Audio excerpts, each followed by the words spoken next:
Hello, everyone. So today's lesson is on unit rates.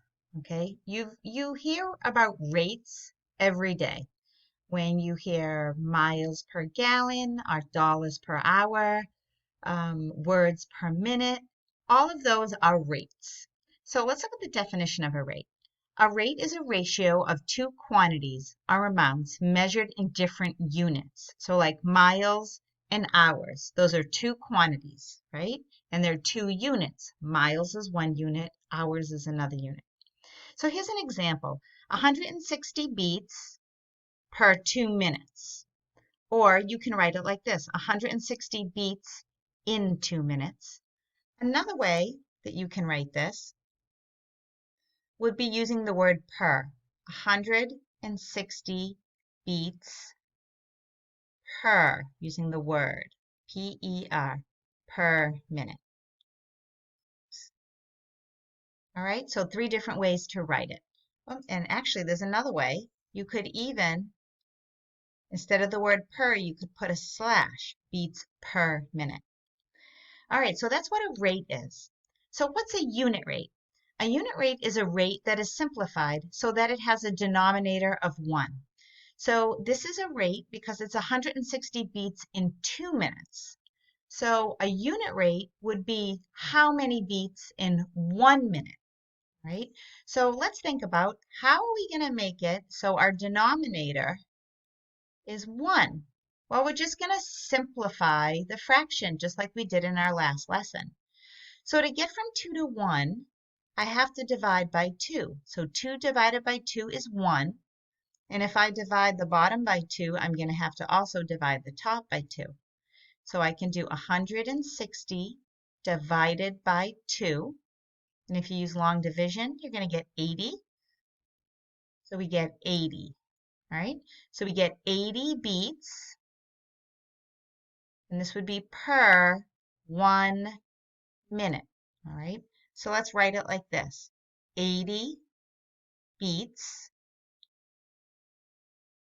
per minute. Now notice, I didn't put the 1. So if there's no number, when you just see per, remember this means per. When there's no number 1, the 1 is just understood. So 80 beats per minute or 80 beats per 1 minute. It means the same thing. Okay? All right, so think about what we just did. Okay? We just simplified to find the unit rate. The other thing that you can do is to divide, right? So you could just simply take 160 divided by 2 to get 80. All right, so let's recap. Let's take this rate, 20 miles per 4 hours. All right, this is a rate. Let's make it a unit rate. All right, so let's simplify. Let's use the simplify method. Well, I know that I could divide them both by 2 because they're even. But I also know that 4 is a factor of 20. So I'm going to divide the numerator and the denominator by 4 so it'll be quicker. So we're going to get 5 over 1, right?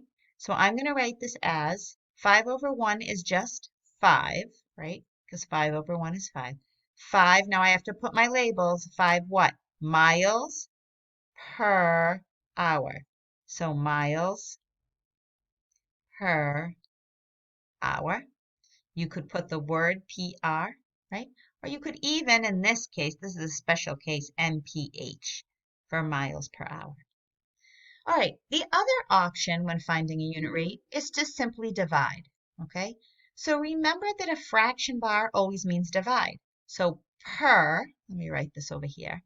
The word per is the fraction bar, right? And it also means divide.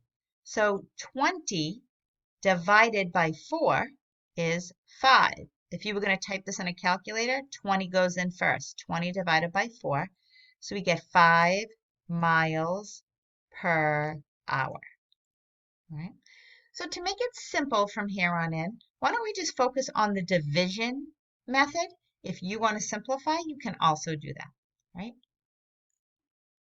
All right, so before we move on to some problems involving words, all right, let's just look at the common unit rates that we see.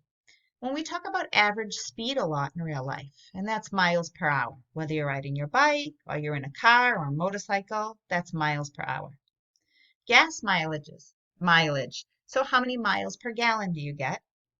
And unit price. So that would mean like dollars per pound, or how many dollars does it cost per bag, or even something like dollars per hour. The key here is anytime you're talking about money, 9 times out of 10, the money is going to come first, right? So dollars per hour. All right. So most of these problems are going to be in word problems, okay? And a lot of you do not like word problems. I know I have a hard time with them too. So we have to read very carefully. So the first thing we're going to do, we're going to use this little checklist to help us. But the first thing we want to do is read the question. And we want to find our rate in the problem. So first sentence, in December, we got 36 inches of snow. So let's put a box around our rate. 36 inches of snow in 12 hours. Okay, so that's our rate. Now we have to find what do we want to know. And this is where our unit box comes in.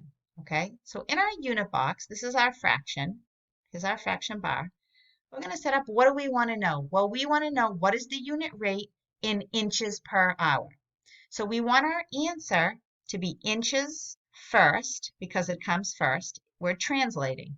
Kind of like when you translate from English to another language, right?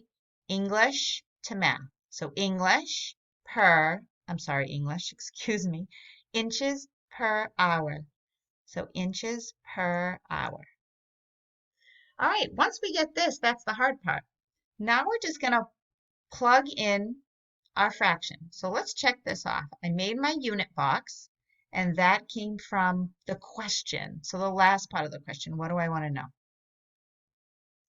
All right, so now I'm going to set up my fraction. So on the top, I need the number that goes with inches. Well, that's 36 inches in 12 hours. All right, hours is on the bottom, so the number has to be on the bottom. Now I'm going to solve it. So 36 divided by 12, and that is 3. And now I have to remember to put my labels because it's not a rate without a label. So my label is just whatever I put in this unit box. 3 inches per hour. And there is my answer. 3 inches per hour. Okay? Let's try another example. Example 2. And there's going to be 4 altogether. Okay? All right, example 2. First, let's read it. The growth rate of bamboo can be as great as 120 centimeters in 2 days. All right, so there's my rate. Now, what do I want to know? Express this growth rate in centimeters per day. So this is what I want my answer to be. So I need to find out the centimeters per day. Okay, so there's my unit box.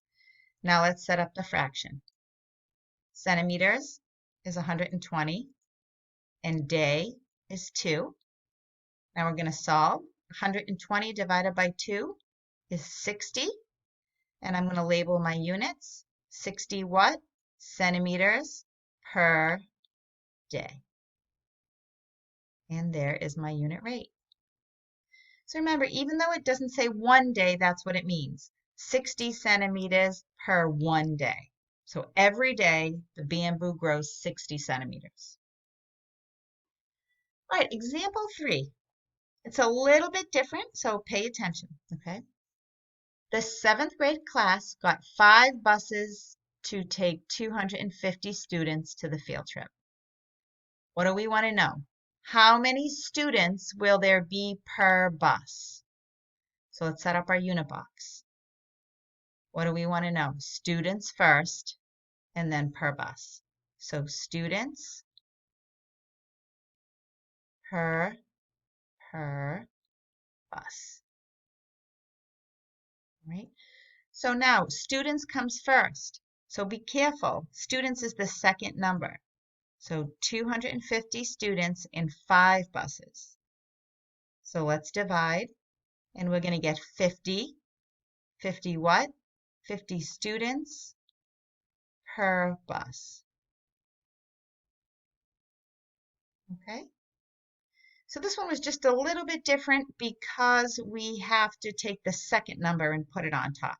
But whatever we write in this ratio box, that tells us what goes on top, right? And then it tells us how we're going to label it at the end. All right. And the last example is sometimes with unit rate, we might have to find which pack of pencils is the better buy. All right. So in other words, what do we get the most for our money? So we can get 6 pencils for $3 or 60 pencils for $12. So the sticky note says, let's find the unit rate first for each one. All right, so it doesn't say what to put in our unit box. But if you remember, we said that when we're talking about money, that's going to go on the top. And think about the way it sounds. Dollars per pencil, right? We want to know how much money does it cost for one pencil in this pack, all right? So if it's $3 for 6 pencils, right? $3 for 6 pencils. Now let's divide. 3 divided by 6, okay? If I were to type this in the calculator, this goes first. I'm going to get 0.5. Now if this is money, right? Money has 2 decimal places, so I'm going to add a 0 at the end. So this is going to be $, so 50 cents per pencil. And that is with this pack. Now let's do the same thing for the second pack, okay? I'm going to use the same ratio box. $12 for 60 pencils. I'm going to type it in. 12 divided by 60, and we're going to get 0.2. So in money, that is 20 cents per pencil. All right, so now we're not done. We found the unit rate. Now, what is the cheapest? All right, the cheapest would be 20 cents per pencil, right? So the second pack is the better buy. Okay, so if you have any questions, you can rewind this video and watch it again. Bye.